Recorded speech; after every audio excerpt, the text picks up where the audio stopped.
என்னங்க அரசியல்? தமிழ்நாட்டில் உள்ள அரசியலை பாருங்க. எதுக்காக கட்சி ஆரம்பிச்சாரு?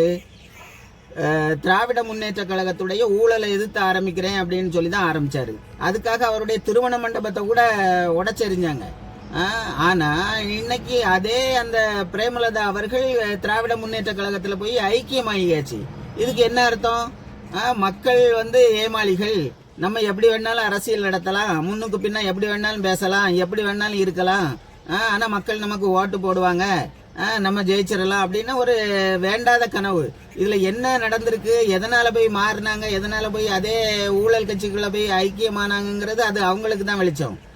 இப்படிலாம் நடந்துகிட்டு இருந்தாச்சுன்னா தமிழ்நாட்டை எப்படி மீட்டெடுக்கிறது? கேப்டனுடைய கனவுகள், அவர் ரொம்ப நல்ல மனுஷன். அவருடைய கனவுகள்லாம் எப்படி திரும்ப நனவாக்குறது அப்படின்னு இவங்க சொல்லிக்கிட்டு இருந்ததெல்லாம் பாருங்க. சமூக ஊடகங்கள்ல பிரேமலதா அவர்களை கழுவி ஊத்துறாங்க. ஊழல்ல நம்பர் 1 கட்சி அப்படின்னா திமுக தான் அப்படின்னு பல மேடைகள்ல தொடர்ந்து நேற்று வரைக்கும் அதை சொல்லியிருக்காங்க. ஆனா இன்னைக்கு அங்கே போய் சேர்ந்தாச்சு. அப்ப இப்போ ஊழல்ல யார் நம்பர் 1 கட்சி? முன்னாடி இருந்தே அதற்கு ஆதரவு கொடுத்துக்கிட்டு இருந்தாங்களா, இல்ல மறைமுகமா ஆதரவு பண்ணிக்கிட்டு இருந்தாங்களா என்னன்னு மக்கள் தெளிவா புரிஞ்சுக்கிடணும் இதை பத்தி.